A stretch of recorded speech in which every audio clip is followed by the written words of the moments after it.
இல்லங்க. அதாவது இந்த தமிழக வெற்றி கழகமாக மட்டுமல்லாமல், கூடுதலாக இது குறித்து பேசுவதற்கு எனக்கு நிறைய தகுதி இருக்குன்னு நெனைக்கிறேன். ஏன்னா, இன்னைக்கும் நேரடி ஒளிபரப்பு செய்யப்பட வேண்டும் அப்டின்ட்டு முதலாக குரல் கொடுத்தது மட்டுமல்லாமல், என்னுடைய வழக்கு தான் உயர்நீதிமன்றத்தில இன்னும் நிலுவையில இருக்கு. Live telecast of assembly புரொசீடிங்ஸ்.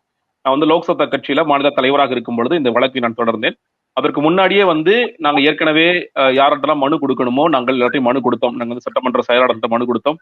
அதற்கு பிறகு எல்லா கட்சிகளையும் சந்தித்தோம். அப்பொழுது திமுக வந்து எதிர்க்கட்சி கூட கிடையாது. நான் சொல்ற நேரம் வந்து 2014 திமுக எதிர்க்கட்சி கூட கிடையாது. கம்யூனிஸ்ட் தோழர்கள் அவங்க கட்சி தலைவர்கள்ட்ட குடுத்தோம். இதெல்லாம் நம்ம நிறைவேற்றணும்னு சொல்லி சொன்னாங்க. திமுக 2 தேர்தல் அறிக்கையிலுமே பார்த்தீங்கன்னா 2016ம் இருக்கலாம், 2021ம் இருக்கலாம். 2 நேரத்திலயும் நாங்கள் ஆட்சிக்கு வந்தால் முழுவதுமாக சட்டமன்றத்தை நேரடியாக ஒளிபரப்பு செய்வோம் அப்படின்னு சொல்லி சொன்னாங்க. அது வந்து ஓரளவிற்கு என்னன்னு கேட்டீங்கன்னா, இந்த ஆட்சி அமைந்த பிறகு முன்னாடிலாம் வந்து என்னன்னு கேட்டீங்கன்னா, ஆளுநர் உரை நேரடியாக ஒளிபரப்பு செய்யப்படும்.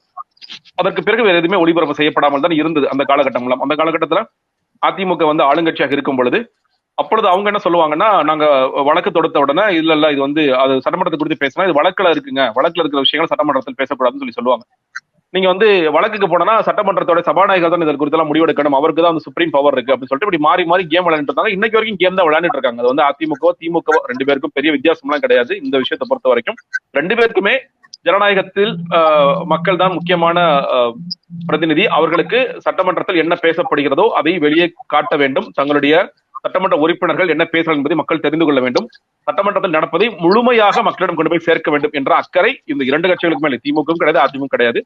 சும்மா இந்த எதிர்ச்சியா இருக்கும் பொழுது இப்ப வேலுமணி தங்கமணி போன்றவர்கள் என்னுடைய வழக்கில் சேர்வதற்கு முயற்சிக்கிறாங்க. அதே மாதிரி அப்பொழுது வந்து விஜயகாந்த் அவர்கள் சேர்வதற்கு முயற்சி செய்தார். இது மாதிரி மாறி மாறி செய்வாங்களே தவிர, அவர்கள் ஆளுங்கட்சி ஆனவுடன் அவர்கள் செய்கின்ற முதல் வேலை என்பது இதை வெளியே நம்ம காட்ட வேண்டிய அவசியம் இல்லை, முழுமையாக காட்ட வேண்டிய அவசியம் இல்லை. திமுக வந்து இந்த ஆட்சி காலம் அமைந்த பிறகு என்ன பண்ணாங்க, கேள்வி நேரத்தை ஒளிபரப்பினார்கள்.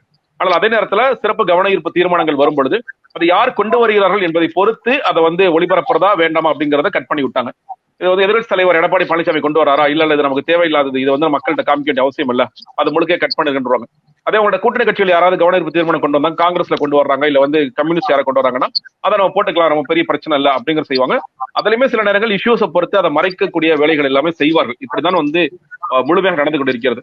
நான் வந்து வழக்கு போடும் பொழுது வழக்கில் சொல்லப்பட்ட விஷயம் கேட்டீங்கன்னா, state of the art facility வேணும், லோக்சபா ராஜ்யசபால இருப்பதை போன்ற state of the art facility வேணும்.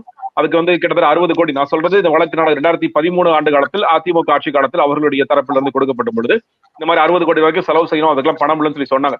நாங்க சொன்னா ஏற்கனவே காலம் காலமாக ஆளுநர் உரை என்பது நம்ம வந்து எப்பொழுதுமே காமிச்சுட்டு தான் இருக்கும். ஆளுநர் உரை காமிக்கிறோம், பட்ஜெட் ரெண்டுமே காமிச்சுட்டு தான் இருக்கும் காலம் காலமாக. அப்ப ஏற்கனவே எக்ஸிஸ்டிங் செட்டப் இருக்கு, எக்ஸிஸ்டிங் இன்ஃப்ராஸ்ட்ரக்சர் இருக்கு, இதற்கான ஆட்கள் இருக்கிறாங்க. நீங்க ஆட்களை தேவைப்படும் போது பயன்படுத்திக்கலாம், தேவையில்லாத போது அவங்களை வந்து விட்டுறலாம். இப்படி இருக்கும் பொழுது நீங்க புதுசா அந்த கதைகள்லாம் சொல்லாதீங்க அப்படின்னு சொல்லி சொன்னோம். இன்னும் ஒருபடி மேல போய் நாங்க என்ன சொன்னோம்னா, உங்களால முடியாட்டி நாங்களே கூட வெப்காஸ்ட் எல்லாம் பண்றோம்னு சொல்லிட்டு நாங்களாம் முன் வந்தோம். விஜயகாந்த் அவர்கள் எங்களுடைய வழக்கில் சேர்வதற்கு முயற்சி செய்யும், தேமுதிக சார்பாக சேர்வதற்கு முயற்சி செய்யும் பொழுது அவங்க என்ன சொல்றாங்கன்னா, உங்களுக்கு கஷ்டமா தான் கேப்டன் டிவில கூட நாங்க போட்டோம்னு சொல்லி அதெல்லாம் அவங்க முன் வச்சாங்க. நாங்களும் வெப்காஸ்ட் பண்ணலாம், ஏன்னா கேரளால வந்து வெப்காஸ்ட் பண்றாங்க. சொல்ல போனா சிஎம் ஆபீஸ் அப்போ 24 ஹவர்ஸ் வெப்காஸ்ட் பண்ணிட்டு இருக்காங்க. நம்ம வந்து இன்னொன்னு சொல்ல போனா 1996 வந்து இதெல்லாம் பேசுற சங்கமா கமிட்டி எல்லாம் போட்டு அதுக்கெல்லாம் பேசிட்டு இருக்காங்க. லோக்சபா ராஜ்யசபா வந்து அப்ப லைவ்ல வந்துகிட்டு இருந்தது. நமக்கு வந்து இன்னைக்கு சன்சாத் டிவின்னு வந்துகிட்டு இருக்கு, நம்ம பார்க்கணும். பல சட்டமன்றங்களும் நேரடியாக ஒளிபரப்பு செய்யப்பட்டிருக்கும் பொழுது தமிழ்நாட்டுக்கு மட்டும் என்ன பிரச்சனைங்கிறத கேள்வியாக இருந்தது. ஆனால் முன்னாடியே சொன்ன மாதிரி அவர்களுக்கு அதில் பெரிய அக்கறை இல்லை. அது வந்து யார் ஆளுங்கட்சியாக வந்தாலும், இப்ப சும்மா உதாரணத்துக்கு சொல்றேன், நாளைக்கு ஒருவேளை அதிமுக ஆளுங்கட்சி வந்தாலும் இதே வழிதான் செய்வார்கள். அவர்களும் என்ன பண்ணுவாங்கன்னு கேட்டீங்கன்னா, சட்டமன்றத்தை மக்கள் முழுமையாக பார்க்கணும் அவசியம் இல்லை, சபாநாயகர் முடிவெடுத்து எதை எப்ப சுவிச் ஆஃப் பண்ணணும் எப்ப சுவிச் ஆன் பண்ணணும் அப்படிங்கறத முடிவு செஞ்சுக்குவாரு அப்படிங்கிற ஒரு போக்கு தான் எடுப்பார்கள். இவர்கள் இருவருக்கும் அது குறித்து பெரிய அக்கறை இல்லை.